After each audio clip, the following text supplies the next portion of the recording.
Bonjour à tous, bienvenue dans ce comptoir du Rex, dans ce Rex de comptoir. C'est un bar qui sera ouvert pendant toute la fabrique du changement, donc toute la journée aujourd'hui, toute la journée de demain. Qu'est-ce qu'on y trouve dans ce bar? On y trouve des chaises, on y trouve des tables, on y trouve de quoi boire, on peut rentrer avec à manger et à boire, et surtout c'est un bar où on y cause, on y discute énormément. C'est un bar, je ne sais pas si on y refait le monde, mais en tout cas on écoute les gens qui prétendent le refaire. Je dis prétendre parce qu'en tant que tenancier de bar, je n'ai absolument aucun avis, je ne sais pas, je n'ai pas été vérifié si tout ce que les gens vont nous raconter là pendant 24 heures, est-ce qu'ils nous pipotent complètement ou est-ce qu'ils l'ont réellement fait. On n'a aucun moyen de le savoir, donc voilà, on aura juste, ce sera à vous. Mais de toute façon, comme n'importe quel bar, c'est le complotisme qui prévoit, donc vous pourrez tout remettre en cause, vous pourrez douter de tout, forcément, puisque donc c'est un bar et rien d'autre qu'un bar. Comme c'est un bar, tout le monde paye sa conso au même prix, ça veut dire que tout le monde a autant le droit de parler qu'un autre, hein, dès l'instant, voilà, les cafés sont au même prix pour tout le monde. Donc il y a des gens qui vont poser des questions, mais si vous avez envie aussi vous d'en poser, ou si vous n'êtes pas d'accord, si vous trouvez que vous n'avez pas assez de cacahuètes, eh ben vous le dites, vous prenez la parole, et ça sera aussi simple que ça. C'est bon pour vous ? Le premier sujet qu'on a décidé de traiter dans ce grand bar des Rex de comptoir, c'est celui même de la fabrique de cette année, parce que cette année, la fabrique est placée sous le signe de la diversité. Et donc on s'est dit, commençons directement, boum, à 11 h sur le management de la diversité. Tous les papes de l'innovation ne se réclament que de ça, de la diversité, effectivement. C'est en prenant des profils différents, en les faisant cohabiter, en générant des frottements qu'on va pouvoir générer cette étincelle créatrice. Pas d'innovation avec des armées de clones, il faut forcément des gens variés et divers pour que l'innovation jaillisse. Sur le principe, on est tous d'accord que la diversité c'est génial et que ça ferait une entreprise carrément plus riche, carrément plus innovante. Mais le problème surgit à partir du moment où on commence à se pencher sur le sujet de façon concrète. Jusqu'à quel point sommes-nous prêts à faire entrer la diversité dans les entreprises? Quel prix sommes-nous prêts à payer pour que cette diversité existe? Comment on va gérer la cohabitation, la collaboration entre ces profils divers? Et voilà les questions qui vont nous submerger, qui nous submergent déjà. Donc je vous le dis d'emblée, hein, nous n'y répondrons pas entièrement pendant cette séquence d'1 h 30, déjà parce que sinon ça voudrait dire que la fabrique serait pliée avant midi, donc on n'aurait aucun besoin de rester cet après-midi et demain, ce serait dommage pour l'organisateur. Donc on s'est engagé effectivement à ne pas répondre à toutes ces questions avant midi, on va seulement en traiter quelques-unes, et qu'en plus, l'idéal pour répondre à ces questions aurait été que nous ayons des chefs d'entreprise qui seraient venus nous raconter comment ils ont fait rentrer la diversité au sein de leur entreprise classique et traditionnelle. Mais je ne vous cache pas qu'on a un petit peu galéré à faire le casting. Donc, autre raison qui fait qu'on ne va pas traiter le sujet jusqu'au bout. Notre première séance de Rex est donc constituée de professionnels de la diversité. Par diversité, vous devez bien voir, ils vont le raconter. On va parler de chômage de longue durée, de handicap, d'exclus, de tout genre. Donc la diversité pour eux, c'est pas une opportunité, c'est plutôt c'est une vocation, c'est un combat. Mais donc ils vont pouvoir nous éclairer de leur travail, de leur collaboration de tous les jours avec le milieu économique, avec les entreprises. Il va être l'heure pour nous d'ouvrir le bar. Mesdames et messieurs, je vous remercie d'accueillir notre premier client du jour, Vincent Godbout. Vincent Godbout, excusez-moi, Vincent Godbout. Il y arrivera plus tard, Vincent Godbout, parce que Vincent Godbout n'est pas là. Donc, merci. C'est un bar, je vous l'avais dit, c'est normal, c'est comme ça. Il est peut-être passé à la concurrence, il s'est rendu compte que la tireuse n'était pas là, donc il est peut-être en face, parce que nous on est avec du café ou du jus de pomme. Merci donc d'accueillir le deuxième personnage, Abou Dosso, s'il vous plaît. Abou, viens au bar. Ouais, carrément. Est-ce que je te sers un jus de pomme? Tout le reste, c'est des bouteilles vides. Ouais, je prends. Jus de pomme? Volontiers. Allez, jus de pomme. Tu veux t'asseoir ou pas? C'est bon. Ça va? Ouais, ça va. Alors dans ce cas, hop. Non, il n'y a pas d'alcool, pas encore, c'est trop tôt, c'est le matin. D'accord, ok, merci. Sur le principe, on n'est pas contre, j'en sais rien, j'ai pas vérifié avec l'organisateur principal de cette Rex de comptoir. Je vais tourner un tout petit peu ça, tu peux t'aimes bien te mettre là, debout? Alors dans ce cas-là, je m'en fiche moi, c'est juste pour que Ah non, la caméra est là. Alors dans ce cas-là, on va tout changer. Non, vas-y, mets-toi là. Sinon, je vais me faire disputer pour les gens qui organisent des vidéos sur YouTube, etc. Voilà, je m'assieds. On va faire un test son quand tu présentes-toi à bout et comme ça, si les gens qui sont derrière ne l'entendent pas, je te donnerai le micro. Bonjour, je suis Abou Dosso de la Maison de l'Emploi. Ça marche ou pas? Vous entendez suffisamment? Alors c'est pas la peine de te pencher, ça n'amplifie pas dans la salle, ça c'est juste pour la caméra. Et du coup ça marche très bien comme ça. Très bien. Abou Dosso, donc tu es, c'est ça, responsable au sein de la Maison de l'Emploi de Nantes Métropole. Absolument. Donc tu ne t'es pas levé aux aurores ce matin.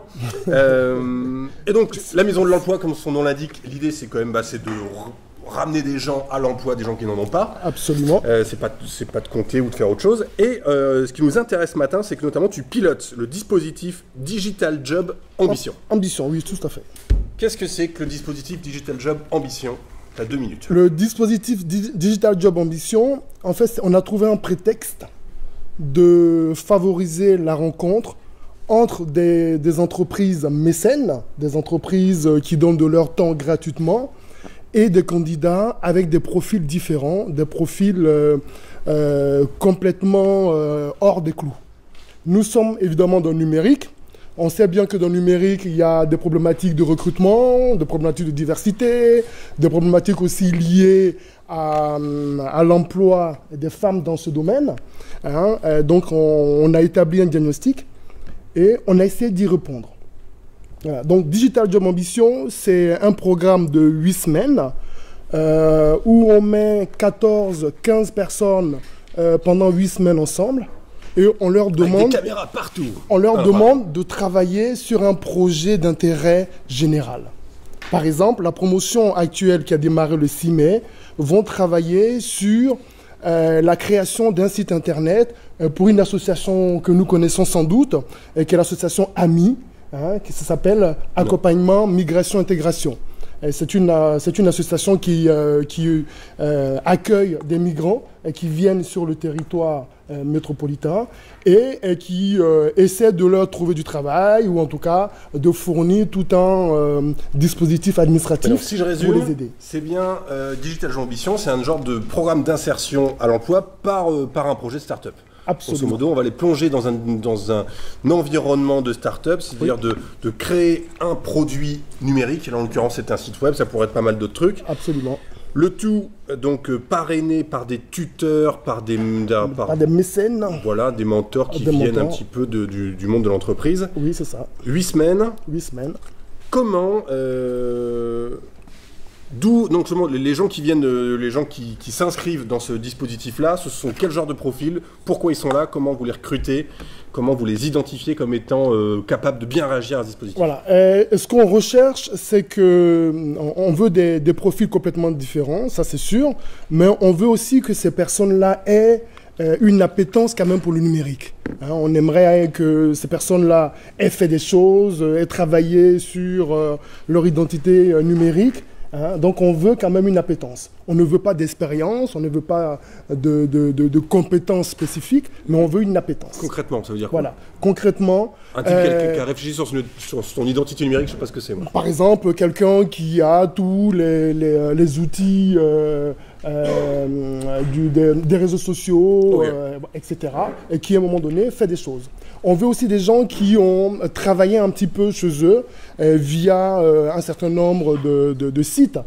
Open Classroom est touché, ou bien qui simplement bricolent, etc. On ne veut pas des personnes qui sont complètement éloignées du numérique, mais des gens qui ont travaillé et qui ont, en tout cas, qui se sont exercés. Un type quelqu'un qui a à peine le bac, mais qui bidouille les jeux vidéo et qui s'éclate à faire... ça nous intéresse. Ça vous va? Ça nous intéresse. Ok, donc j'imagine que ces profils-là, ils vous arrivent par le réseau un peu de... Par le réseau, on communique énormément vers les réseaux sociaux, on communique aussi auprès de nos partenaires des quartiers. Les missions locales, évidemment, avec lesquelles nous sommes en lien. Mais c'est aussi de toutes les associations de quartier pour aller détecter, aller trouver des personnes qui pourraient ne pas avoir envie d'y venir parce qu'ils ne se sentent pas à leur place, etc. Ça, c'est votre job de service public, de Absolument. faire tout ça avec les partenaires. On imagine bien que Oui. vous êtes hyper compétent là-dessus. Tout à fait. Moi, je m'intéresse aux entreprises. Donc, ce truc qui ne fonctionne que parce qu'il y a des entreprises, tu disais, mécènes, donc des Absolument. gentilles entreprises qui gratuitement vont défiscaliser en mettant à disposition de la main-d'œuvre auprès de ce programme-là. Oui. Qu'est-ce qu'elles viennent chercher dans ce programme? Pourquoi elles s'investissent dans ce programme? Elles s'investissent pour plusieurs raisons. La première raison, c'est qu'il y a une pénurie quand même de main-d'œuvre, de compétences dans le numérique. Voilà. Ça, c'est avéré sur le territoire. Voilà. La deuxième raison, c'est des entreprises que nous sommes allés chercher pour leur demander de venir à nos côtés pour essayer aussi de les aider. On sait bien que des personnes compétentes dans le numérique, avec le bac+5, avec l'école qui va bien, et sur la place nantaise, j'ai envie de vous dire qu'on n'en trouve plus. Voilà. Donc notre... Où on en trouve, mais il faut les payer 3500 balles. ou bien il faut les faire venir d'autres régions. Voilà. En tout cas, il y a plusieurs solutions. Mais nous, ce qu'on leur propose, c'est de dire, venez à nos côtés, travaillons ensemble, faisons en sorte d'aller chercher des personnes qui ont des profils différents, aidons-les à valider. Quand on ne sert pas les gens trop tôt, j'ai trop tardé à prendre la commande et du coup ils vont aller ailleurs. Donc à valider le projet, à valider les compétences, etc. Et on va les amener progressivement à avoir une compétence et voir à se former. C'est ça l'idée. Et donc du coup ces boîtes-là, elles viennent chez vous pourquoi? Parce que c'est leur dernier recours. Elles pourraient... qu'est-ce qui... Enfin, parce que j'imagine que pour elles, c'est quand même assez lourd, faut consacrer du temps, etc. Oui, Dans le cadre de leur RSE, tout simplement. Ils veulent s'investir, ils s'engagent. Donc c'est un but philanthropique également. Elles n'y vont pas que pour recruter des profils. Ah non, absolument pas. Absolument pas. Et aussi parce que ils connaissent le projet, ils trouvent que ça a un intérêt, ils trouvent que c'est aussi bien d'aider un certain nombre de personnes en reconversion. Voilà. En tout cas, il y a plusieurs raisons. Et ils le font gratuitement. Bon, évidemment, il y a une défiscalisation, mais j'ai envie de vous dire que c'est minime par rapport à ce qu'ils donnent. Moi, ce qui m'intéresse, c'est de savoir, effectivement, ce souci de la diversité, est-ce qu'il est effectivement... où est le curseur dans les boîtes qui vous accompagnent, entre la philanthropie, c'est-à-dire que, allez hop, c'est cool, on va faire de la RSE, parce que en plus moi j'en ai besoin aussi pour ma marque employeur, pour attirer des gens, même pour mes clients, etc. Puis parce que j'y crois, parce que j'ai des valeurs positives. Et vraiment la conviction que j'ai besoin de cette diversité, moi, d'un point de vue économique, dans ma boîte, pour être bon, pour être dynamique. Qu'est-ce que, dans les boîtes que vous rencontrez, vous, aujourd'hui, tu le perçois où, toi, le curseur? En tout cas, nous, c'est notre job, j'ai envie de vous dire. C'est de dire, baissons les exigences au niveau de vos critères de recrutement, travaillons ensemble pour avoir d'autres profils. Et avec cette rencontre, ils se rendent compte que finalement, il y a des profils qui n'auraient pas pris sur CV, mais avec cette rencontre et tout l'accompagnement, mais bingo, ils y vont. Vous voyez? Toutes les promos qui rentrent dans Digital Jean Ambition trouvent un job à la sortie? Pas tous, mais il y a par exemple 8 qui ont trouvé un emploi dans ces différentes entreprises, et il y en a 14 qui sont dans une démarche de formation, qui sont entrés en formation. Et sur les 29 aujourd'hui. L'année dernière, on a fait une promo par exemple spéciale femmes. Donc où on a mis 15 femmes pendant 8 semaines, parce qu'il y a aussi un besoin de recruter des femmes dans ce domaine. On parlait de diversité. Je parle aussi du handicap, vous voyez, etc. C'est vraiment toute diversité, comment on va aller chercher des personnes différentes, avec des profils différents, pour intégrer les entreprises avec un accompagnement spécifique. Moi j'ai une question, comment ça se fait que les entreprises, puisqu'elles ont absolument besoin de profils de gens et qu'elles n'arrivent pas à recruter, comment ça se fait qu'elles sont obligées de s'en remettre à des structures publiques, Nantes Métropole et des dispositifs comme ça? Comment ça se fait qu'elles n'arrivent pas, ces personnes de la diversité, à aller les sourcer directement?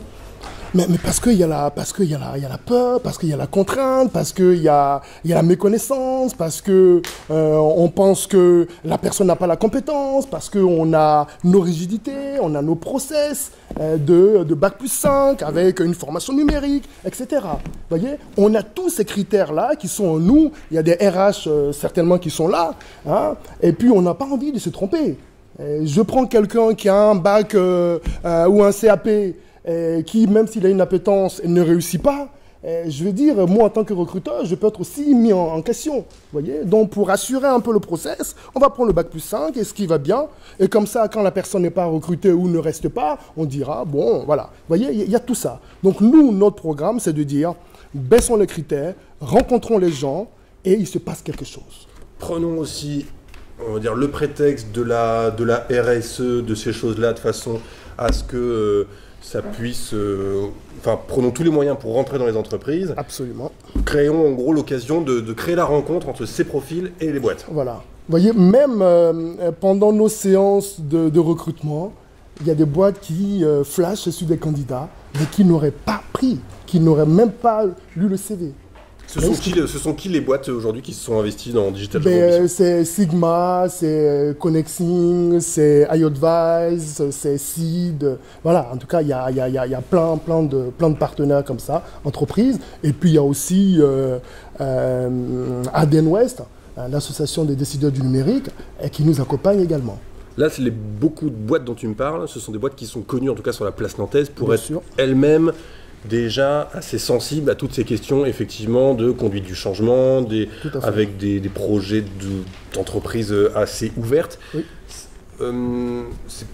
C'est pas possible aujourd'hui d'aller...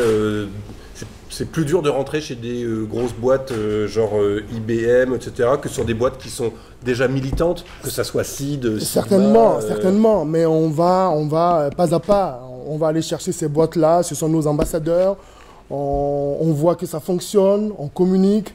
Vous voyez, à travers mon intervention ici, il y a certains qui vont me voir et qui me diront « Ah, mais oui, mais c'est pas bête, pourquoi ne pas s'y engager ?» Donc, ils viendront. Donc, nous, on a bon espoir d'aller gagner les gens progressivement et de permettre aussi d'aller chercher des grandes boîtes. Voilà. Mais c'est un programme qui marche, c'est un programme concret, avec un but vraiment d'utilité sociale. Vous voyez, cette entreprise-là, ou en tout cas cette association-là, on l'a repérée parce qu'elle avait un blog. Donc on va travailler pour elle, avec elle, pour créer ce site internet qui verra le jour. Vous voyez, on ne leur donne pas beaucoup de temps. Le 27-28 juin, il faut que tout soit réglé. Vous voyez, et ensuite, on va pouvoir communiquer sur leur site et d'aller chercher d'autres mécènes, à la fois des mécènes de compétences, mais aussi des mécènes financiers. Vous voyez, donc c'est l'ensemble. À travers la communication, c'est aller toucher d'autres personnes. Mais ça fonctionne parce qu'il y a des gens qui sont en emploi. Il n'y a pas que ça d'ailleurs.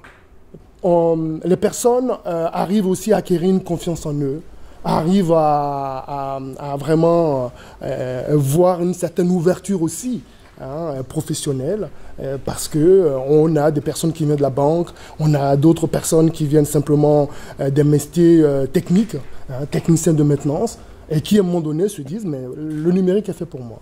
Jusqu'à présent, tout ça, c'était fermé. Numérique, c'était pour certaines personnes. Et nous, on veut démocratiser un peu la chose et de dire qu'il y a de la place pour tout le monde.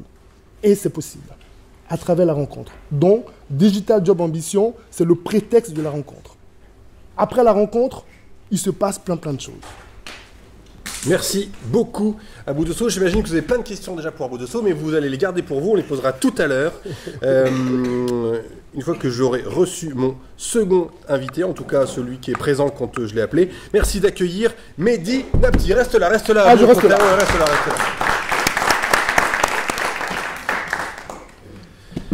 Et ouais, c'est une table 100% bonhomme ce matin. Mais rassurez-vous, dans le reste de la journée, effectivement, il y a plein de femmes viendront témoigner et on y est très sensible. Mehdi, merci beaucoup d'être là. Merci. Mehdi vient du 93, mesdames et messieurs. Il était en Seine-Saint-Denis ce matin, moi que tu sois venu hier soir. Non, ce matin. Tu es venu ce matin, bravo, merci d'être là. Et tu es directeur de pôle à la résidence sociale 93. Même chose, présente-toi rapidement, Mehdi, pour que les gens comprennent qui tu es et ce que tu fais là. D'accord. Alors, je suis directeur de pôle sur le 93 pour une association nationale reconnue d'utilité publique et qui est créée depuis plus de 100 ans.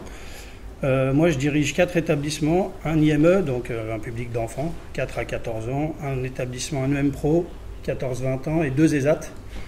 Et puis, je suis aussi président d'une coopérative qui s'appelle Novaedia. Et puis après, je suis administrateur, voilà, au niveau de plusieurs administrations. Ça marche. Mehdi, tu es là ce matin parce qu'effectivement, donc, Voilà, toi, tu es un professionnel des structures d'insertion, notamment pour personnes en situation de handicap. Et votre travail au niveau des ESAT, au départ au niveau de l'hôtellerie, restauration, qui fait que vous pensez, tu me racontais ça, donc de développer une activité traiteur, de plateau repas, etc. Vous en venez à créer Nova Edia, et moi c'est la structure qui m'intéresse le plus. Nova Edia, c'est un projet où vous vous êtes dit, nous allons dans une seule structure réunir du personnel des ESAT, donc des personnes en situation de handicap, et de l'autre, des jeunes en insertion professionnelle qui sont très éloignés de l'emploi, pour développer un vrai projet économique de plateau repas, c'est ça? Totalement. De traiteurs et autres. Raconte-nous d'où est venue cette idée de dire, puisqu'a priori au départ, là ce qui est très particulier, c'est que voilà, sur les entreprises comme la tienne, le but principal au départ est quand même on crée une entreprise pour créer de l'emploi. C'est ça. Alors l'idée au départ, donc, on va partir plutôt du début et des ESAT, donc ça part de l'idée de sortir un petit peu de l'individualisme et de l'entre-soi, où on a voulu, moi j'ai voulu en tous les cas, travailler avec des publics complètement différents, parce que quand on dit handicap, en fin de compte, on a des personnes qui sont dans nos ESAT, mais qui ont aussi d'autres problèmes, d'autres problématiques. Donc l'idée c'était d'avoir des personnes plutôt, de travailler avec des associations d'insertion, et de faire en sorte de rencontrer, que nos publics en tous les cas se rencontrent. Donc on a des publics, voilà, comme tu le disais, donc des personnes très éloignées de l'emploi, on a des demandeurs d'asile, on travaille avec des associations de femmes battues et d'autres, donc on mélange complètement nos publics pour créer en tous les cas, on va dire, pour créer un nous, quoi. C'est-à-dire arrêter d'être chacun dans son alors l'entreprise d'insertion est dans son dispositif, dans sa case, quoi. Voilà. Donc l'idée c'était un petit peu de sortir des dispositifs. À travers la création de cette coopérative, on n'a pas voulu créer de dispositif d'entreprise d'insertion, ni d'entreprise adaptée, ni de projet, on est complètement innovant dans le sens où on a voulu rentrer dans aucun dispositif, d'où la création de cette coopérative où on travaille plutôt avec des acteurs existants sur le territoire. Et donc du coup, dans cette coopérative, cohabitent et collaborent, c'est ça, des personnels des ESAT et des jeunes en insertion. On est d'accord, la coopération, l'idée c'est de sortir de l'entre-soi, mais on reste entre grands exclus du système économique quand même, on ne va pas non plus déconner complètement. Moi, ce qui m'intéresse dans ce projet, c'est comment... Est-ce que c'est évident, est-ce que c'était évident au départ de se dire on va créer une boîte dans laquelle des personnes en situation de handicap et des jeunes en insertion vont collaborer, ça va être trop bien, ça va être hyper beau? Pas du tout, non. Ce qui n'est pas évident, c'est surtout de faire en sorte que chacun trouve sa place. Donc un peu comme disait Abou tout à l'heure, c'est-à-dire déjà savoir recevoir des publics qui ont envie de travailler en restauration. Alors au départ c'était la restauration, aujourd'hui on fait aussi de la logistique et puis on fait aussi du maraîchage biologique. Voilà, donc l'idée c'est déjà d'aller chercher des personnes qui ont envie de travailler sur ces domaines d'activité. Et puis par la suite, une fois qu'on a mis les personnes en activité, il y a de l'entraide. En fait, il y a beaucoup d'entraide et beaucoup de solidarité, c'est-à-dire que c'est un petit peu ce que je t'expliquais hier, c'est qu'il y a des personnes, les personnes en situation de handicap vont accompagner sur la partie professionnelle parce qu'elles ont beaucoup de compétences professionnelles, donc à travers les gestes et puis la posture aussi dans le travail.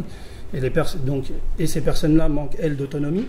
Et de l'autre côté, on a des personnes qui sont très autonomes, mais qui vont elles apporter une autonomie sur un exemple concret, sur le fait de savoir compter, le nombre de pièces qu'on va faire pour un canapé, ou alors bien organiser son travail. Par contre, elles ne sont pas du tout, à la base en tous les cas, elles n'ont aucune compétence sur le métier.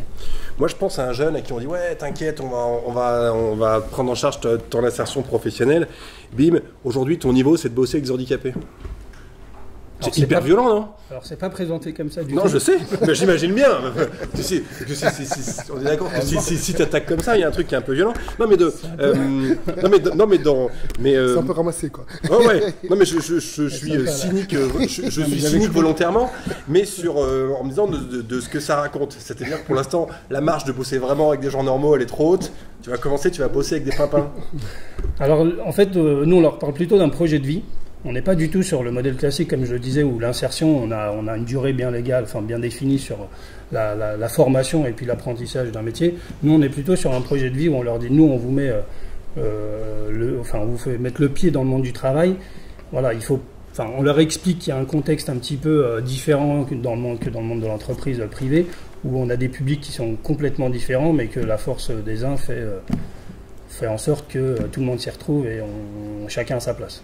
Et comment on manage un attelage comme ça alors? Parce qu'effectivement, on a des gens d'un côté qui ont les compétences métiers, mais qui sont limités en termes de capacité sur certaines choses. De l'autre, des jeunes qui arrivent plus tôt et qui ne savent pas faire grand-chose et qui ne sont pas du tout dans les mêmes trajectoires en plus que j'imagine que les personnes qui viennent des ESAT s'inscrivent dans le long terme. Oui. Là où les jeunes ont plutôt vocation peut-être à sortir du dispositif rapidement. Enfin, en tout cas, c'est ce qu'on peut leur souhaiter, peut-être, j'en sais rien. Oui. Justement, en allant sur...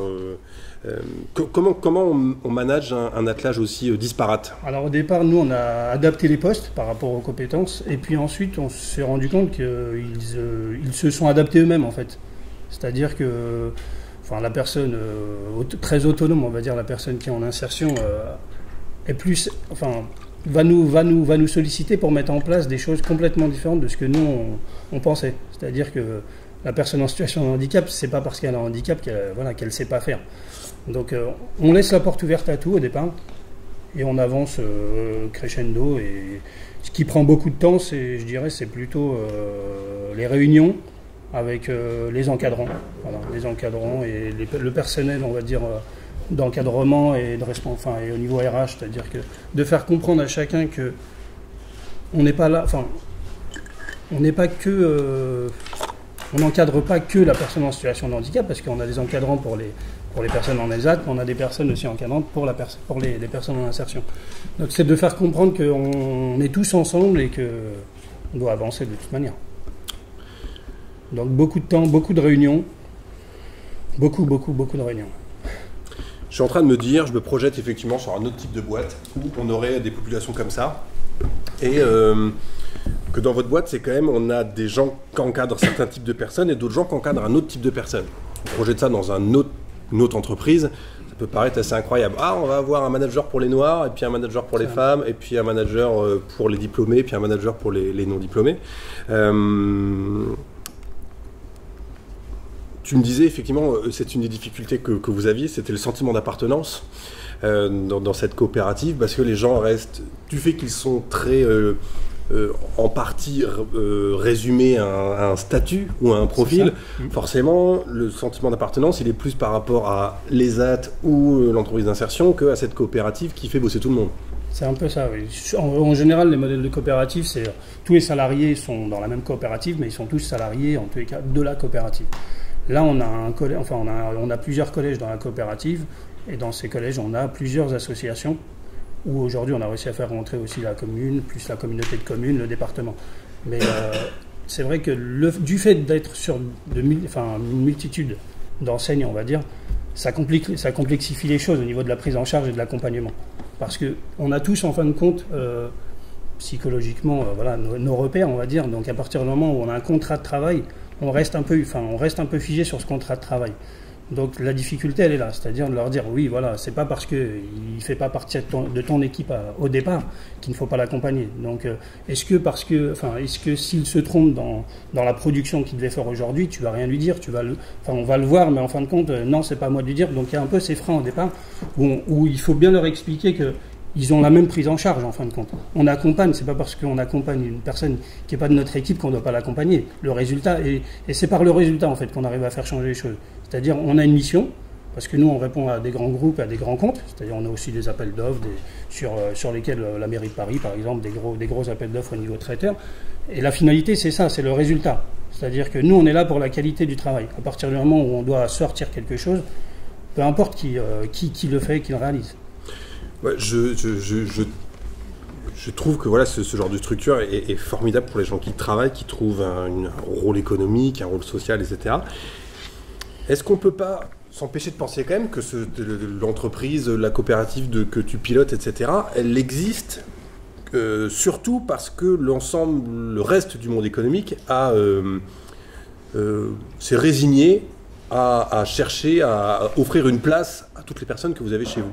Et que du coup, on a un petit peu externalisé la gestion des profils dont on ne sait pas quoi faire. Ces gens-là, moi je ne sais pas quoi en faire. Les jeunes qui arrivent de Seine-Saint-Denis, qui ne savent pas bien parler français, qui ne sont pas polis, les personnes handicapées, ça, je ne sais pas les gérer dans l'entreprise. Donc, tiens, allez hop, on va créer un secteur protégé. vous allez les faire bosser, ça va être très bien, éventuellement on va vous filer la prime à GFIP, etc. Moi je ne sais pas le faire, donc faites-le, on crée des spécialistes. Est-ce que c'est pas, est-ce que ça n'existe pas? Parce que justement l'ensemble des autres boîtes ont perdu, en quelque sorte, ou ont échoué. Après, tout dépend, je dirais, du logiciel qu'on a, du niveau de... Aujourd'hui, on parle beaucoup d'inclusion, donc est-ce que le modèle, ça doit être l'inclusion vers le milieu ordinaire? Enfin, moi, je suis pas sûr. Aujourd'hui, comme je disais tout à l'heure, nous, l'idée, c'est plutôt de proposer un projet de vie aux personnes. À partir du moment où elles travaillent dans une structure, pourquoi elles seraient pas... Enfin, c'est surtout la structure qui doit être reconnue. Les structures, que ce soit des ESAT, des entreprises d'insertion, c'est donc tout le SS qui doit être reconnu. Enfin, pour moi, le but, en tous les cas, c'est pas d'aller vers le milieu ordinaire. La finalité, c'est pas ça. Nous, la finalité, c'est que la personne trouve un projet de vie. On a des personnes qui sont en insertion, enfin, qui au départ étaient là, se disaient en tous les cas juste pour tester. Aujourd'hui, elles sont mariées, elles ont des enfants, elles sont là depuis plus de 5 ans. Et voilà, l'idée, c'est plutôt un projet de vie. Nous, c'est ce qu'on défend. Et que ce qu'on défend, c'est aussi le fait que cette coopérative et aussi les associations et les différentes associations qu'on pilote, enfin, ou qu'on essaie d'amener avec nous, c'est qu'elles ont un rôle économique autant que les entreprises privées. Ça, vous n'avez pas besoin des entreprises du secteur ordinaire pour rendre les gens heureux, et c'est pas votre souci. Bah non, pas du tout, parce qu'en plus on travaille en local, donc à un moment donné, le but c'est aussi de sortir les personnes des quartiers, comme on disait, donc nous on est sur des quartiers, en zone prioritaire, et c'est très compliqué, c'est très très compliqué. On est sur des publics éloignés de l'emploi plus quoi. Donc en entreprise, elles n'auraient pas leur chance. Mais ça pourrait être un tremplin. C'est un tremplin pour certains, mais pour ceux qui le souhaitent. Effectivement, c'est un tremplin. Il y en a qui sont partis dans des entreprises privées, mais pour les personnes qui sont en situation de handicap ou les autres. Voilà. Donc l'idée, c'est plutôt de leur donner confiance, de les former déjà, qu'ils arrivent tous les jours au travail à l'heure, c'est déjà bien parti en général. C'est déjà la base. Après, je veux dire, le travail et puis la qualité du travail, les gestes, avec le temps, ça s'apprend, quoi.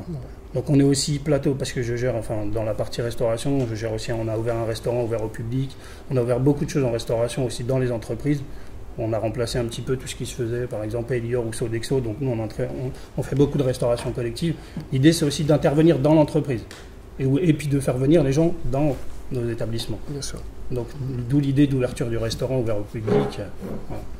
Ok, merci beaucoup Mehdi pour cette première explication sur le projet. Je me tourne maintenant toujours tous les gens qui êtes là. J'imagine que si vous êtes là, c'est soit parce que vous avez plus de place dans les autres ateliers et que du coup vous êtes venus ici, soit parce qu'effectivement la problématique de la diversité, de l'intégration de la diversité dans les entreprises vous intéresse. Donc c'est le moment où vous allez pouvoir poser toutes les questions que vous voulez à nos deux invités. Vous allez pouvoir vous scandaliser si vous n'êtes absolument pas d'accord avec ce que vous avez entendu, ou au contraire, féliciter et faire des propositions. Donc c'est parti, je me tourne vers vous pour vos questions, vos réactions. Allez-y, c'est parti, je me tourne.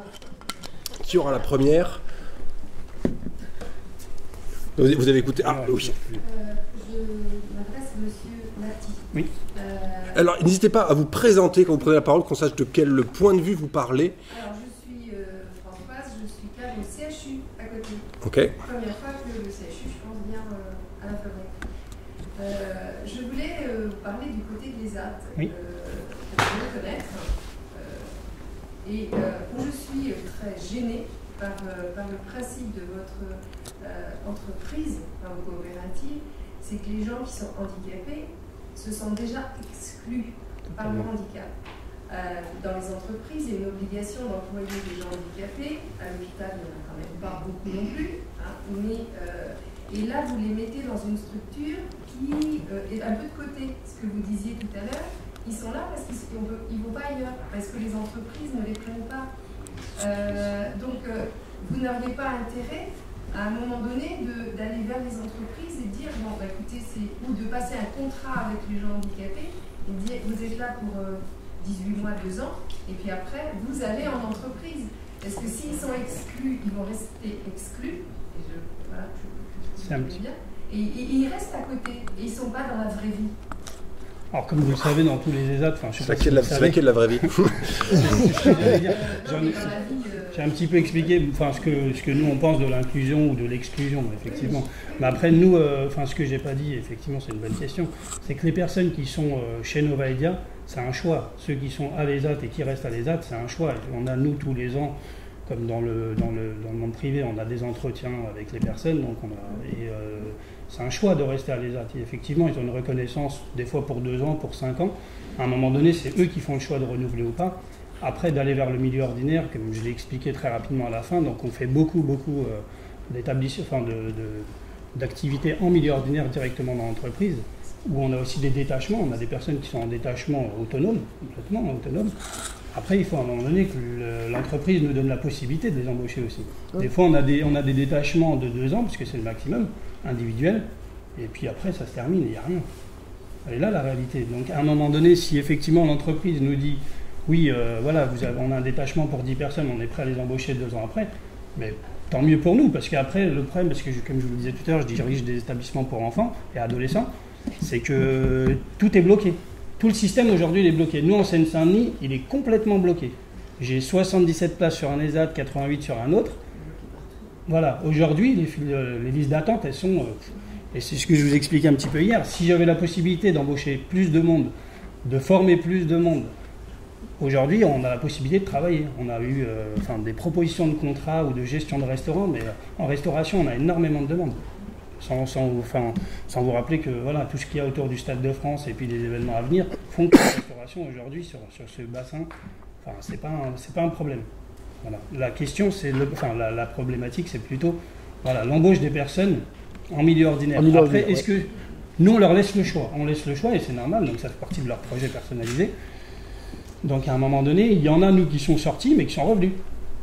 Parce que dès que le manager a changé dans l'entreprise, c'est rebelote. Il faut réexpliquer au manager que la personne qui est en face de lui, c'est pas une personne, c'est une personne protégée qui a des difficultés, mais encore faut-il le faire entendre à toutes les entreprises. Abou a une question pour toi, Mehdi. Est-ce qu'il y a un accompagnement spécifique pour permettre justement à ces personnes-là d'aller vers le milieu ordinaire? Oui.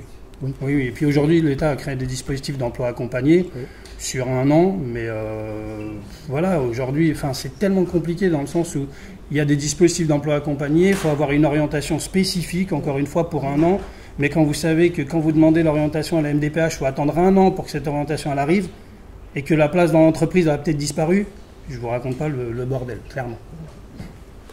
Une question du monsieur dans le fond qui va se présenter et nous dire pourquoi il est là.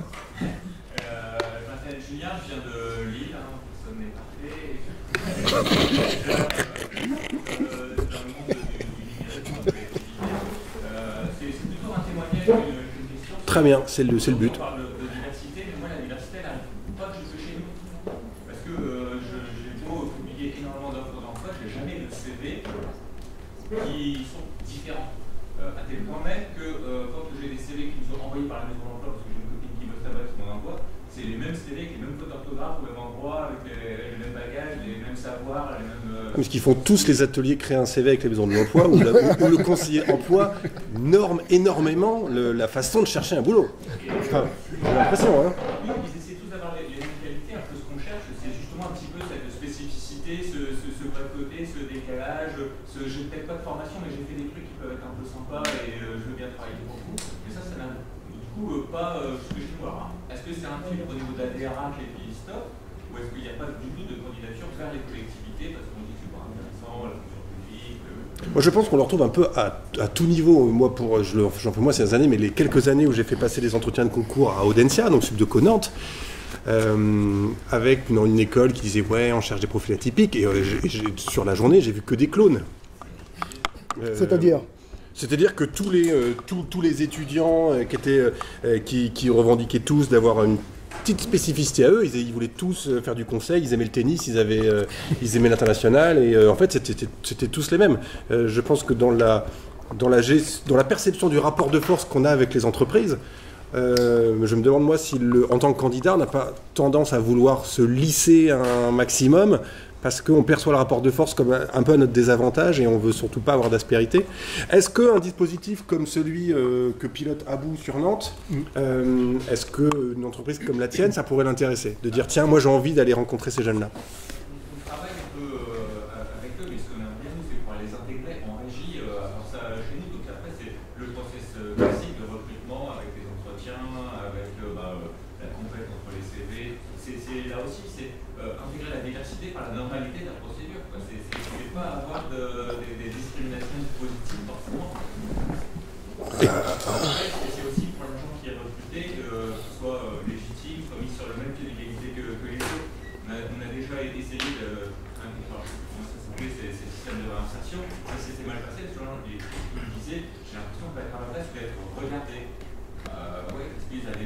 décider d'avoir entre guillemets. Ça, c'est pas entendable, c'est pas acceptable comme situation. Et donc du coup, l'intégration, c'est pas bien faite et du coup, ils n'ont pas pu rester dans l'entreprise.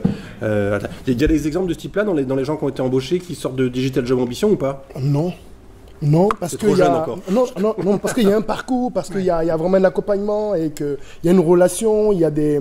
Et je l'ai pas dit, mais tous nos ateliers se déroulent en entreprise. Vous voyez? Donc il y a vraiment la rencontre avec les salariés, ils mangent ensemble le midi, etc. Donc il y a vraiment tout un accompagnement et après ils se sentent légitimes. Si c'est ça la question, ils se sentent légitimes. Ils entrent pas quand même dans l'entreprise avec la grosse étiquette de hey, je suis le cassos du coin. Ah non, pas du tout. Qu'on embauche pour faire plaisir à la directrice RSE? Pas du tout. Pas du tout, parce qu'ils travaillent les compétences et qu'on insuffle de la confiance et ils arrivent requinqués. Donc, et ça disparaît complètement.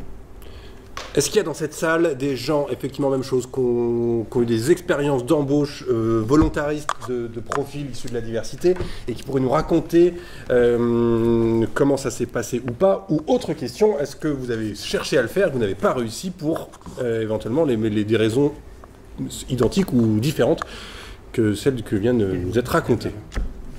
Oui. Je veux bien vous faire part de mon expérience. En fait, j'ai recruté il y a quelques temps une personne d'origine africaine. Quelle entreprise, quel secteur pour qu'on cible un peu? Jusqu'au Portugal. Ok. Voilà. Et c'est un domaine où le recrutement est compliqué, il n'y a pas beaucoup de candidats, il y a beaucoup de postes à pourvoir. Et donc j'ai recruté donc, une jeune ivoirienne et en fait au moment du recrutement, enfin lors des entretiens, il n'y avait aucun code, on va dire, religieux. Le premier jour où je l'ai embauchée, elle arrive avec un voile sur la tête. Ça a été un peu compliqué à gérer, mais on l'a bien géré. Et c'était la première fois au sein de l'équipe, on est une petite équipe allant d'une dizaine de personnes, qui avait une personne de culture musulmane. Et donc en fait, c'était en dehors de l'aspect du voile qu'on a très bien géré et qui a très bien compris. Ça a été très riche dans les échanges et dans l'apprentissage des différentes religions, puisqu'il y en a beaucoup qui ne connaissaient pas cette religion, qui ont appris beaucoup de choses sur le ramadan, sur toutes les pratiques de cette religion. Et c'était formidable ce qui s'est passé. Et régulièrement, elle en plus échanger sur les repas ivoiriens. Donc elle apportait le poisson, les bananes plantains. Enfin, c'était vraiment formidable. Et on a vécu ça ensuite avec une autre personne d'origine marocaine. Et ça a été la même chose, etc. Enfin, c'était vraiment formidable. Elles travaillent toujours dans l'entreprise, les deux? Alors, les deux viennent juste de partir, mais il y en a une qui est restée 5 ans. C'est bien intégré, c'était vraiment très bien. Donc, elle est partie pour des raisons personnelles et elle a changé de vie. J'ai trouvé ça très riche ce qui s'est passé entre les personnes, justement, pour apprendre sur les différentes cultures.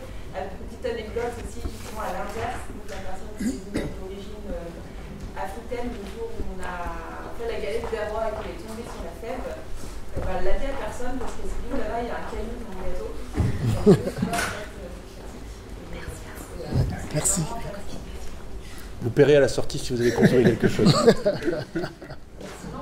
Et ces candidatures de profil, peut-être pas complètement normées, elles sont arrivées par quel biais Alors la première, elle a fait un stage de 6 mois chez nous, qui a été qu'on apporte depuis on l'a gardé. La deuxième par le cabinet de recrutement, parce que on est vraiment dans un domaine où c'est compliqué de recruter.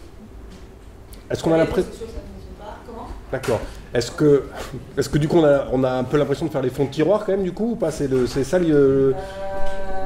certaines périodes c'est un peu vrai. C'est-à-dire mois de décembre juste avant la période fiscale, oui on prend un peu les CV qu'on a et qu'on n'a pas le choix parce qu'on sait qu'il nous faut de toute façon. Est-ce qu'on le fait avec appréhension ou est-ce qu'on le fait avec l'enthousiasme du jeune manager qui dit chouette, je vais faire rentrer de la diversité créatrice dans mon entreprise?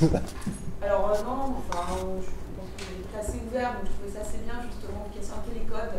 On a des clients aussi qui sont dans la diversité. Voilà, je trouvais qu'au contraire, ça collait plutôt bien avec... Ça allait faire du bien aux experts comptables? Exactement, ça donnait une autre image. Est-ce que vous travaillez avec la Maison de l'Emploi? Alors, non, Très peu. Et d'autant plus, alors, enfin pas pour nous directement, mais parce que je vous ai pu parler on a un autre système qui s'appelle EPRIX, je ne sais pas si certains parmi vous. Oui, je connais moi, oui. Qui est un site, on va dire, de rencontre entre employeurs et employés. Sans CV, oui. Sans lettre de motivation. Tout à fait. Quand on a besoin de faire de la compte dans un restaurant, faire une terminal ou n'importe quel poste, on va dire, sans responsabilité, votre CV, on se fiche quelque part. On a juste besoin de quelqu'un motivé, qui a envie de travailler. Voilà.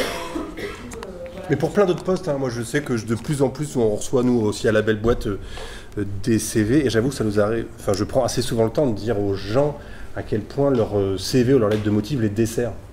En mode j'aurais pu t'écouter mais là juste ta lettre de motive m'a fait chier. Enfin en fait à quel point c'était déjà perdu avec l'espèce de truc complètement stéréotypé où on change juste qu'il y a eu CTRL F pour changer le nom de la précédente boîte pour la remplacer par la nôtre, etc. Et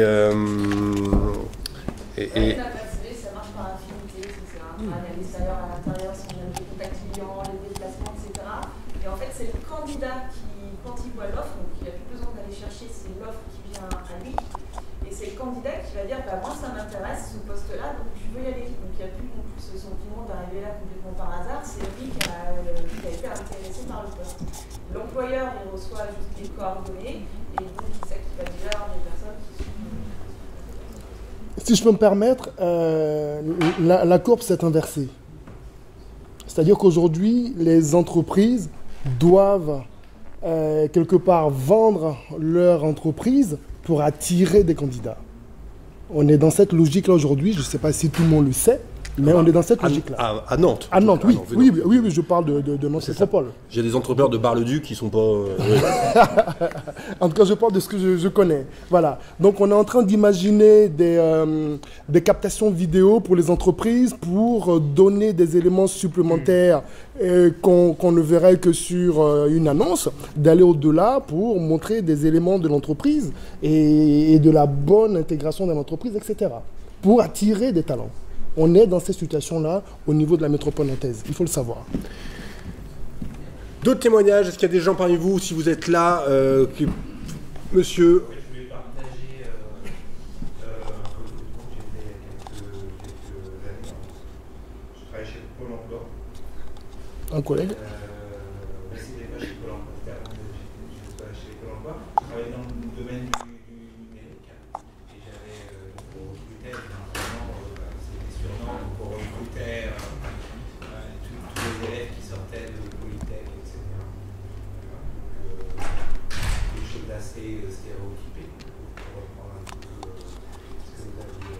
Et j'avais eu sur l'ensemble des CV des candidats que j'avais vus, il y avait une franco-marocaine. Et puis je me suis dit que ça peut être sympa dans une équipe d'apporter justement un petit peu de diversité. Elle ramènera des pâtisseries à Ramadan. Oh, c'est scandaleux. J'adore Ramadan pour ça. J'habite dans un quartier où il y a plein de rebeux. Quand c'est Ramadan, il y a plein de pâtisseries qui s'ouvrent. On peut bouffer plein de trucs. J'ai donc recruté cette personne-là. Et en fait, très rapidement, même si l'entretien s'était bien passé, même si j'avais senti un peu de... Alors j'avais mis ça plutôt sur le côté stress, et j'avais pas perçu en fait les freins culturels de cette franco-marocaine. Et elle s'est tout de suite retrouvée en grande difficulté à travailler dans une équipe d'hommes. Une grosse difficulté en fait, parce que dans le numérique, dans les projets, etc., la notion de hiérarchie a tendance à disparaître. On a une approche et elle était dans ces schémas hiérarchiques et un petit peu de vraiment des freins culturels énormes. Elle n'a jamais réussi à me tutoyer, alors que tout le monde se tutoyait. Elle avait beaucoup de mal en fait à s'adresser directement aux hommes, quoi. Et donc on a été obligé de s'en séparer. C'était par rapport aux freins culturels en fait qui peuvent être très importants, et je pense dans le domaine de l'insertion, je pense que vous devez aussi en avoir beaucoup. Alors moi je rebondis sur ce que disait Woudosso. Quand le rapport de force aujourd'hui il est dans une entreprise qui n'arrive pas à recruter, c'est qui? C'est à cette personne franco-marocaine de réussir à vous tutoyer, ou est-ce que du coup c'est à l'ensemble d'équipe de Molhomme de trouver un nouveau moyen pour faire en sorte que cette personne se sente bien? Est-ce que ça aide d'intégrer les codes de... Honnêtement, en fait, j'ai tenté il y a eu aucun frein de la part de l'équipe, une bonne acceptation. C'est plutôt un milieu une équipe assez ouverte.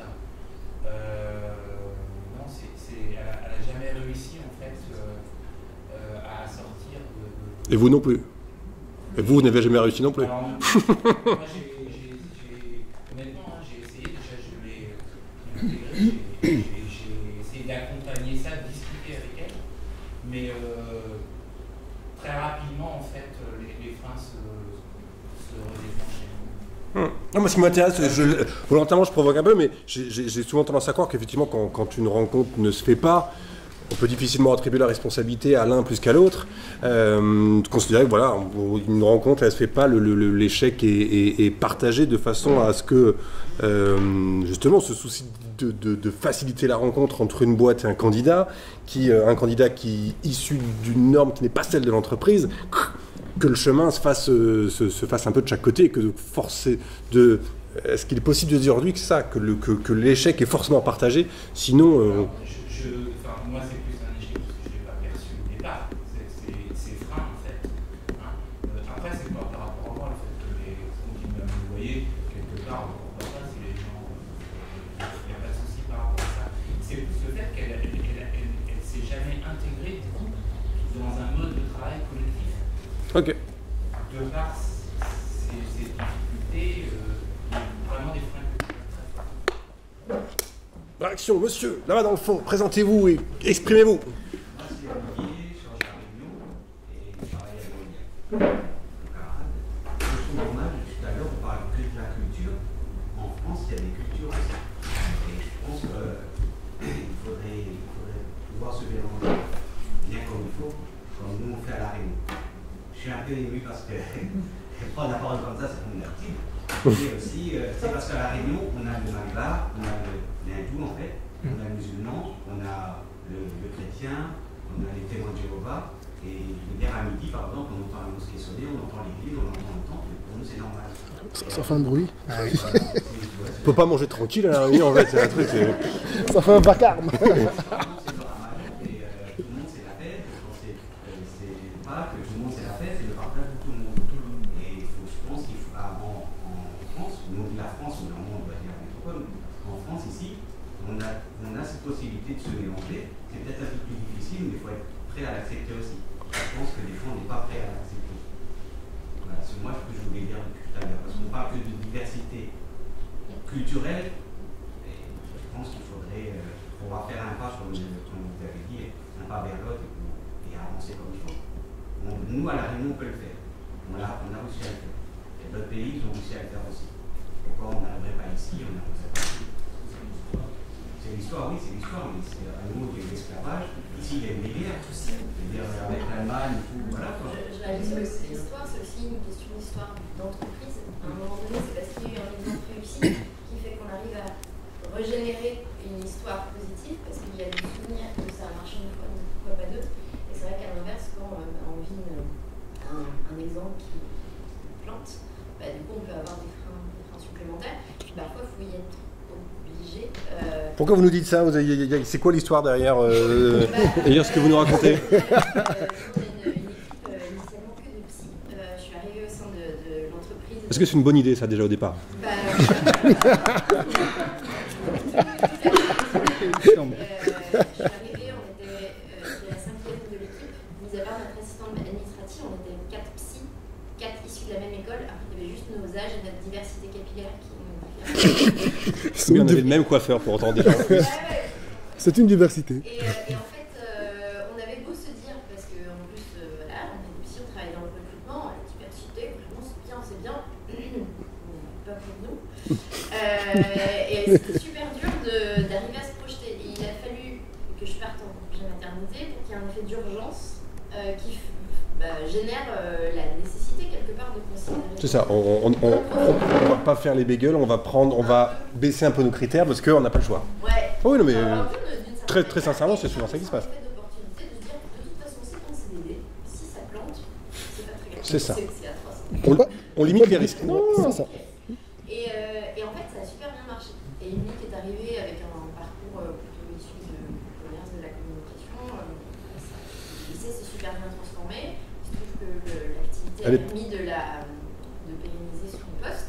Et de fil en aiguille, en fait, je pense qu'on y prend goût à la diversité parce que ça nous a amené à discuter avec quelqu'un qui n'avait pas la même manière de voir les choses. Tout à fait. Et de fil en aiguille, en fait, Vous êtes projeté à embaucher presque des gens de Mayenne de Lille. Déjà, on jongle entre dans le Var, tout ça, un peu tendu, alors on va pas être sage.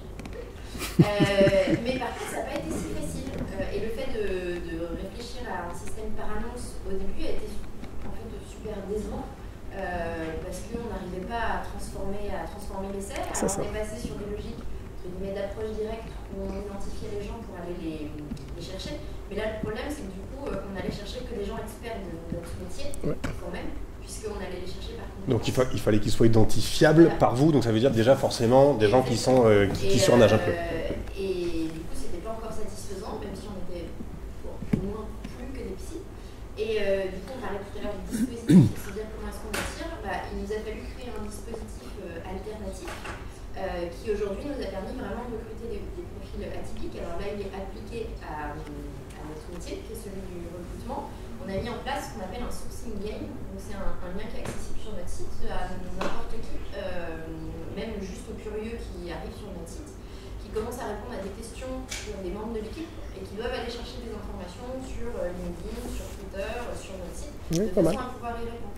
Et de fil en aiguille, il y a une douzaine de questions comme ça, donc en général, ils y passent un petit peu de temps. Mais en fait, ils se disent, tiens, en fait, ça me plaît de faire ça, juste d'être dans cette posture d'investigation qui est exactement celle qu'on demande aux personnes qui font du sourcing chez nous. Donc en fait, eux évaluent leur appétence à faire ça. Nous, on évalue des aptitudes à le faire, même si la personne n'est pas du métier. Et de cette manière-là, par ce questionnaire, ça permet d'être dans un premier contact qui n'est pas un CV, mais qui génère systématiquement un échange téléphonique. Et de cette façon-là, on a pu intégrer... C'est quoi le nom du cabinet? Juste, moi je veux noter pour aller voir le sourcing game. Non, pour de vrai, ça m'intéresse. C'est l'étincelle RH. Ok. Ben oui, c'est pour ça, mais j'avais pas reconnu de l'autre. Et du coup, ça a permis de recruter sur ce format-là Cécile, qui est diplômée de l'école de design, qui a par ailleurs tenu un salon de tatouage et qui travaillait dans une école d'art graphique. Pas grand-chose à voir, il est arrivé là un petit peu par hasard. Et Julien, lui, qui avait à la base fait quelques années de communication à l'université, qui avait tenu des restaurants, etc.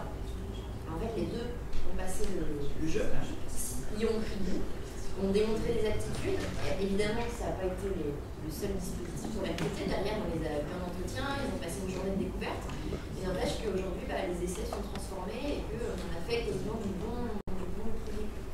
Donc là, la prochaine étape, ça va être au-delà des diversités de parcours et de métiers, aller vers une diversité aussi peut-être culturelle, pour le coup, qu'on n'a pas du tout.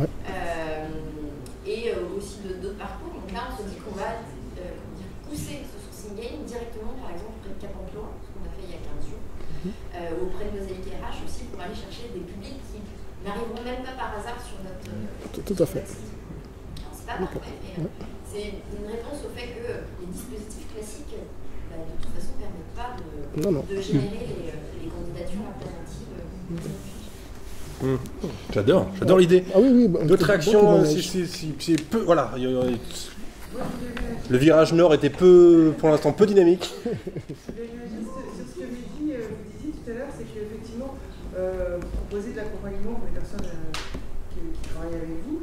Mais je pense qu'aujourd'hui, ce qui manque, c'est l'accompagnement des entreprises. Parce qu'effectivement, on a du mal à aller dans le recrutement vers des personnes, alors je veux dire différentes. Et c'est compliqué pour nous et on n'a pas forcément les bons tuyaux et les bonnes manières même de faire. Parce que ce que j'ai entendu tout à l'heure, c'est quoi la vraie vie? Enfin, rien que le terme, je trouve que déjà il est déplacé. C'est quoi la vraie vie? C'est parce qu'on est normal, on est dans un carcan bien qu'on est normal et qu'à côté on ne l'est pas. Et je pense que c'est quelque chose qui nous manque dans les entreprises. On devrait réussir à proposer un accompagnement justement pour, entre guillemets, les recruteurs des entreprises Est-ce que c'est peut-être nous aussi qui n'allons pas aussi vers ces profils-là? Racontez-nous, il y a quoi derrière ce témoignage? Elle est où le... Dévoilez-vous. Moi, je suis manager d'une plateforme de courrier. Et bon, voilà, derrière l'étiquette courrier, vous savez, enfin, je pense que la plupart, on sait ce qu'on met derrière. L'étiquette courrier, ça s'appelle un timbre. C'est normal, c'est un truc...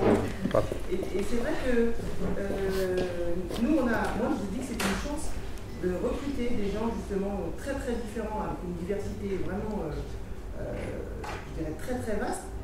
Et c'est vrai qu'aujourd'hui, moi, je ne recrute pas sur un CV. Un CV, pour moi, ça ne me parle pas. Et on a besoin, nous, on procède par entretien téléphonique d'abord, et après entretien, on va dire physique, si le besoin s'en ressent derrière. Donc vous prenez l'annuaire, vous prenez un numéro au hasard, vous appelez? Non. Il faut quand même un CV On au a départ. des candidatures spontanées qui arrivent, D'accord. et on a aussi l'aide de Pôle emploi, parce qu'on travaille avec eux. Mais quelquefois, sur une candidature, même une candidature spontanée, des fois on se dit, bah, ça n'a pas du tout le profil de chez nous. Mais des fois, il y a un mot, il y a une expression où on se dit, bah, après, moi j'ai pas, moi, je suis comme j'ai entendu tout à l'heure, moi, bac plus 5 ou bac plus 2, moi, c'est pas le problème. Moi, j'ai besoin de gens motivés. Pour ouvrir du courrier, scanner du courrier, moi, j'ai besoin de gens motivés. J'ai besoin d'intégrer une entreprise, une équipe. Sinon, on n'a pas de cohésion d'équipe dans ce qu'on fait, dans le travail qu'on fait, on perd toujours. C'est pour ça que je trouve que c'est un peu dommage, c'est pour ça que je disais, on manque d'accompagnement en tant qu'entreprise, en tant que service de recrutement, pour justement aller aussi vers ces publics et aller les chercher. Moi, je me demande si, en même temps, il y a pas mal de boîtes qui adoreraient pouvoir recruter des profils divers, variés, etc., et qui, paradoxalement, ont la communication la plus lisse possible. C'est-à-dire que c'est impossible de se... Enfin, je sais qu'on a l'avantage, nous, la belle boîte, c'est marqué dessus, on fait les cons, etc., et donc on a le décalage, et donc même sur notre site web, etc., c'est... Quand on navigue, on va dire qu'on autorise les gens à se présenter de façon très transparente ou sincère, etc. Parce qu'ils disent, OK, les codes de communication de ces gens-là sont ça. Et moi, j'avoue, ça m'interpelle quand je vois plein de sites web, de communication institutionnelle, voire de marques employeurs qui sont ultra... aucun relief, au final. C'est quasiment la même sur toutes les boîtes. Comment voulez-vous que les candidats n'adoptent pas ces mêmes codes et donc se lissent complètement, enlèvent toutes les aspérités, parce que les gens ils sont pas cons, ils disent toi ton code, tes codes c'est ça, bah, je vais t'en donner. Puis en face on est bah zut, j'aimerais mieux avoir des candidats avec des aspérités. Eh ben accepte toi-même d'être voilà, on dit souvent quelle boîte a des c'est nous entreprises qui avons besoin d'être accompagnés pour balayer ça justement et être... On dit, bien sûr qu'on va recevoir 15 CV, vous en prenez aujourd'hui 10, ils sont identiques, je suis d'accord avec vous, ils sont identiques parce que la personne, elle s'est calquée sur le profil de l'entreprise et puis elle dit, bah, c'est tout ça qu'ils veulent, c'est tout ça qu'ils font. Arrêtez de faire des sites web avec des photos achetées sur Photolia et peut-être que du coup on aura des... Juste pour nous on n'en est même pas là à partir du moment où les personnes qu'on accompagne, elles se projettent même pas déjà vers EDF ou peu importe où la grande entreprise. L'idée de l'emploi accompagné, nous, ce qu'on a défendu avec le réseau GESAT, par exemple, c'est donc on a eu des missions, on a aujourd'hui des missions qui se créent à travers nos associations, donc d'accompagner vers l'emploi des personnes. L'idée aujourd'hui, c'est vraiment de faire nous-mêmes l'accompagnement, effectivement, qui se fasse plus dans l'entreprise. Mais je pense que c'est pareil pour l'apprentissage. Aujourd'hui, si l'apprentissage ne fonctionne pas, c'est parce que les managers ou dans les entreprises, au niveau de la diversité ou de la mission handicap ou autre, n'ont pas le temps d'accompagner. Elles ont le temps de faire le recrutement, mais elles ne l'accompagnent pas. Et aujourd'hui, le problème, il est là. Réaction de la réunion là-bas. Aussi votre question de tout à l'heure, pour la représentativité, on va dire, dans l'entreprise, parce qu'on parlait des personnes. Nous, on a par exemple, depuis 20 ans, on travaille sur EDF en restauration. L'idée d'être directement dans l'entreprise, c'est un petit peu de gommer ces frontières. Voilà. Et les personnes qu'on a, nous, chez nous, elles pensent travailler chez EDF aujourd'hui. Donc pour moi, voilà. Donc pourquoi vouloir... intégrer tout de suite le milieu ordinaire, c'est ça aussi la question que je voulais... C'est vrai que c'est peut-être une finalité pour certains, mais il ne faut pas que ça soit pour l'ensemble. Je pense. Ça doit être un choix. Réaction de la réunion et après je vous donne la parole, madame. Non, en fait, tout à l'heure, on discute ce matin, en fait, et du coup, vous nous posez, la question, c'est la bienvenue dans la tête. Pourquoi pas parce que chaque entreprise a son histoire, donc ses valeurs, faire un regroupement sur les valeurs plutôt que sur les compétences professionnelles, de façon que justement on partage des valeurs, qu'on a des valeurs partagées, c'est là qu'on peut, dans les moments difficiles, se serrer les coudes, et dans les moments un peu plus, on va dire un peu moins difficiles. Oui, mais alors pour ça, il faudrait que les entreprises arrêtent d'avoir toutes les mêmes valeurs, c'est-à-dire respect, innovation, expertise et curiosité. Des valeurs génériques, mais par exemple, ce que le collègue disait, c'est-à-dire, nous, on a des valeurs, quand on dit les valeurs, c'est les valeurs que nos parents nous ont inculquées. Nous le vivons ensemble, le respect des autres, le respect des religions, etc., ça c'est leur quotidien. Donc, ça on l'a avec. Mais peut-être autre chose, et peut-être aussi des valeurs que la personne qu'on va recruter pourrait amener dans l'entreprise pour faire avancer. Il y a de ça aussi. Les valeurs se perdent en fait. Et du coup, ce matin, je disais qu'à l'horizon 2030, on sera remplacé par des machines. C'est-à-dire que le savoir-faire en lui-même, si on trouve un algorithme à mettre derrière, le savoir-faire va se perdre. Mais les émotions et les valeurs se perdent pas. Si, dans la montée des eaux, après vous probablement. Il n'y aura plus de valeur, chacun pour soi. En tout cas, l'un des moyens, pardon, allez-y. Allez-y, vous avez la parole. Manager d'où? Aussi, ok. Non, mais bien sûr, mais voilà, c'était la... C'est que dans une institution, dans une entreprise, il faut que le manager, en termes de recrutement ou d'accompagnement d'un management, pour manager la diversité, manager tout court des agents ou des professionnels ou des gens, il faut aussi avoir une institution derrière soi, une entreprise derrière soi qui vous laisse une certaine liberté, une liberté dans le choix du recrutement. Et dans le temps, peut-être. Et aussi dans le recrutement. Ça veut dire que, là je vais parler de ce que je connais, mais au CHU Nantes, il y a 12 000 employés, on a 12 000 connaissances, compétences, savoir-faire différents, et on n'a pas tous besoin, en tant que cadre ou manager, de la même chose. Et il faut que aussi on ait une grande liberté, une institution qui nous permette, qui nous donne, qui nous laisse. Et vous en parlez parce que vous avez l'impression que vous l'avez cette liberté, ou au contraire, il faut la négocier et aller la chercher avec les crocs chaque fois? Actuellement, le recrutement, c'est. Alors moi, je vais parler d'une expérience ASH, les agences de nettoyage. On a beaucoup de mal à les recruter au CHU Nantes actuellement. Il y a eu une campagne dernièrement pour recruter des agents. Donc, grosso modo, on a baissé le niveau de recrutement pour pouvoir recruter du monde. Mais ça n'empêche que moi, dernièrement, j'ai reçu un agent que je n'ai pas pris. Et ça rend les choses compliquées pour l'équipe que je manage. Donc je prends quelqu'un qui ne me correspond pas ou qui ne correspond pas au service dans lequel je suis. Mais au niveau de l'institution, ça rend compliqué le non-recrutement de cet agent. J'ai pas compris. On a absolument besoin de quelqu'un pour faire du nettoyage. Ah oui, un candidat vient et en fait vous dites non, c'est pas possible. Et du coup, ça met en difficulté le reste de l'équipe qui se retrouve en crise. Okay. Et pourquoi vous ne l'avez pas pris?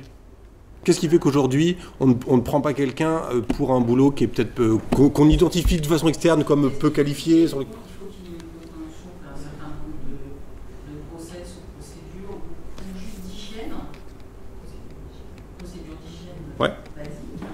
Il faut qu'il accepte, au CHU Nantes, c'est pas du 8h 16h ou du 9h 17h, c'est du 6h 22h. Donc week-end inclus, jour férié inclus.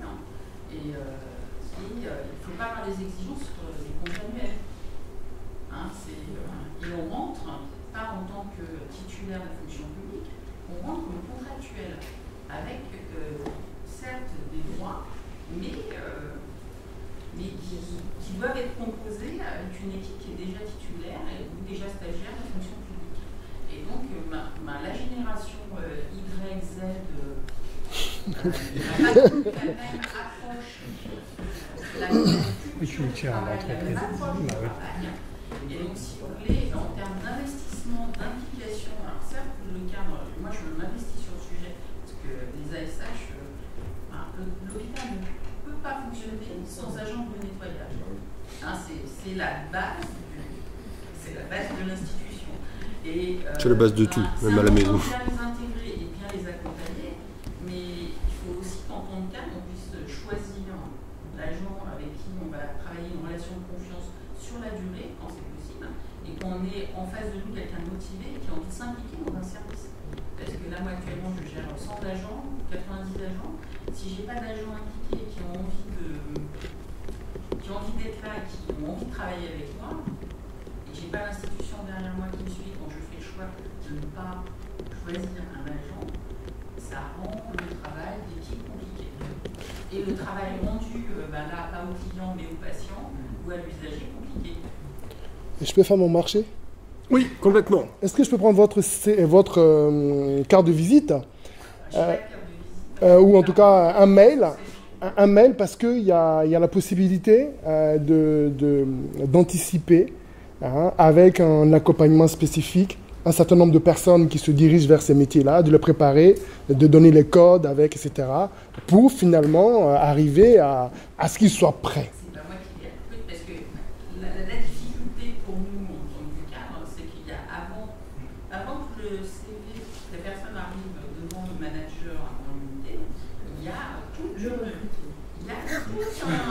Peut-être un problème pour recruter. Il y a sûrement un problème à ce niveau-là. Vous voyez, sinon c'est intervenir au niveau du groupe, donner un certain nombre d'éléments clés, etc., de valider tout ça, le process, et d'arriver dans 2, 3, 6 semaines, et bam. Une dernière question après les midis, et du coup on ira manger. Un témoignage et quelques réflexions.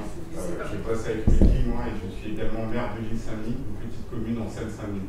Ce que je pourrais dire par rapport à nous en Seine-Saint-Denis, puisque nous vivons en Réunion. Moi, j'ai une petite commune de 8000 habitants, il y a 85 nationalités, on fait Noël, le Ramadan, etc. C'est jour férié tous les jours. Le maire de la commune est musulman, mais il est dans toutes les rues de la ville, les chants de Noël pendant Noël.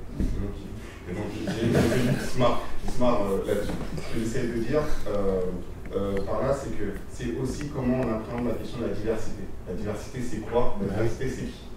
Voilà. Donc du coup, ça c'est un premier sujet. Ensuite, deuxième sujet par rapport à l'emploi, on est sur le territoire de pleine commune. C'est en Seine-Saint-Denis le territoire le plus dynamique. Alors, je vous donne l'ordre de grandeur, on est la 3e zone d'activité de France. Après Paris et la Défense. Par contre, on a le taux de chômage le plus élevé de France. Et on a raté. Donc, on a autant d'entreprises et autant de chômage à côté. Il faut comprendre plusieurs choses. La première, c'est que la question de faire matcher les entreprises qui arrivent sur le territoire et le recrutement, c'est un cycle long. Pour moi, c'est une histoire de 20 ans. Déjà, c'est un changement de génération entre les gens qui sortent et les gens qui entrent, plus la croissance de la boîte qui fait rentrer plus vite des gens. Voilà. Ensuite, il y a un deuxième sujet, c'est la question des codes. C'est la question des codes. Moi, je suis sur un territoire où a émergé Mosaïque RH, location du talent. Plusieurs boîtes de recrutement. Qu'est-ce qu'on constate? C'est pas que les personnes à des bas niveaux de qualification, des bacs plus 5, ne trouvent pas de boulot aussi. Ça génère d'autres questions et d'autres problématiques qui sont est-ce que nos pratiques sont adaptées pour le recrutement local? Et aujourd'hui, moi j'ai tendance à dire que c'est aux entreprises de s'adapter localement. Aujourd'hui, on va avoir un vrai sujet de fond, notamment pour les grandes entreprises, c'est avoir des personnes motivés pour venir bosser chez eux. Les nouvelles générations elles veulent du sens. C'est pas juste un emploi, c'est un projet de vie. Et donc du coup, on va devoir culturellement apprendre à intégrer la diversité dans nos entreprises. Et pour pouvoir le faire, c'est comment on met en place des process de recrutement qui sont non discriminants pour la différence. Et je me marre souvent, j'ai un comité directeur de 9 blancs, je me débrouille pas mal. 5 femmes, 4 hommes, et ils me font marrer. Il n'y a pas longtemps, j'ai ma directrice de cabinet qui me dit bon, mec, tu peux pas faire ça. Il y avait un événement organisé par le Mali dans la ville. On me dit si tu t'es pointe, ça va faire trop communautaire. Ils avaient ce spectre-là, etc. Et je leur dis moi, je vous vois tous les jours et j'ai l'impression d'avoir une secte. Vous êtes une communauté. Et c'est comment on sort de ces préjugés. On a pété l'abolition de l'esclavage il n'y a pas longtemps, et je renvoie à la question du handicap, c'est la même question, c'est qu'est-ce qu'un handicap? Est-ce que notre métier, à nous, c'est que les gens handicapés soit perçu comme non handicapé ou en milieu ordinaire, que la personne à la diversité rentre dans le tuyau. Moi, je considère que c'est pas ça qu'on veut faire. Alors, moi j'ai une question. Comment ça se fait que du coup ton cabinet, il vient d'où ton cabinet, ces 9 personnes?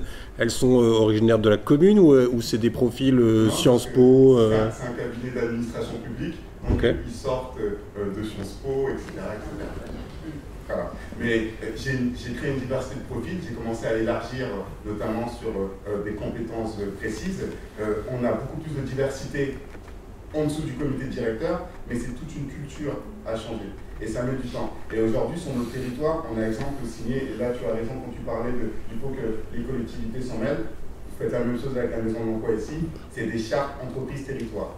C'est comment déjà on ancre les entreprises sur le territoire et on les accompagne à recruter localement. Et ça, les maisons de l'emploi, les missions locales, le Pôle emploi, il y a un tissu d'acteurs de l'emploi qui sont au service des entreprises et qu'il faut utiliser. Mais pour pouvoir les utiliser, il faut que vous parliez le même langage. Et je peux vous dire... C'est pas gagné. Je vous dirai que ça. Voilà. Ensuite, quand on sort de ça, c'est aussi les outils. Exemple, ce que tu disais, c'est de ça qu'on a besoin. C'est d'avoir des outils qui nous permettent de recruter par rapport à des énergies et des compétences et pas par rapport à du profilage. Si on fait que du profilage, 90% des jeunes de population ne seront pas recrutés. Et moi, j'ai tendance à dire que culturellement, il y a 2 axes d'amélioration. Au niveau des acteurs de l'emploi, il faut sortir de la victimisation. Oh, les pauvres petits jeunes, bien sûr. Les pauvres petites personnes, bien sûr. Ça, bien les sûr. pauvres petits handicapés, ce sont des forces vives, ce sont des ressources du territoire, et c'est comment on les accompagne à intégrer les entreprises, mais avec leurs propres différences. Bien sûr. Voilà. Et nous, on se marre souvent, Mehdi et moi, nos équipes, quand on va en entreprise, même nous, on nous prend pour des personnes en situation de handicap. Donc, des fois, on laisse faire. On se marre. C'est assez intéressant. Par exemple, quand on va faire un service et que je suis un peu fatigué, je charge doucement, il est handicapé, c'est qui sert doucement, etc. Donc tu te marres. Et donc, du coup, c'est comment on intègre la question du handicap dans notre outil de production ou dans notre chaîne de valeur. Voilà. Et je m'arrêterai là, sinon j'aurais trop de choses à dire. Ça va. Le message que je voulais faire passer, c'est questionnez-vous sur vos pratiques et sur qui est la diversité. Est-ce que c'est vous, est-ce que c'est eux, est-ce que c'est nous? C'est la question du nous au final. Je comprends pourquoi vous êtes ici. Vous avez une belle expression. Vous avez motivé et intéressé le public. C'est intéressant. Je donnais l'exemple d'une ASH, mais on dit la même chose au CHU Nantes pour les cas de santé qui sont diplômés Bac plus 5. Bien sûr. Donc, Bah, oui. on n'a pas de. C'est-à-dire pour fidéliser les acteurs au sein de l'institution, que ça soit privé ou public, il faut que les gens aient envie de rester, il faut que les gens soient motivés par le travail. Et étrangement, l'hôpital, il attire pas des masses aujourd'hui. Et étrangement, l'hôpital, il attire pas des masses aujourd'hui. On ne peut pas dire que les gens se battent pour rentrer à l'hôpital. C'est pas simple. Là, vous voyez, je suis censée gérer l'unité, l'inverse de nous. Ouais, non, c'est pour ça. Je veux dire, j'aurais surtout pas l'envie. Et je ne vous parle pas des maisons de retraite qui sont en dessous, qui attirent moins. Hein, voilà. Hein. Merci beaucoup à tous pour cette première ex de comptoir de la fabrique du Merci. changement.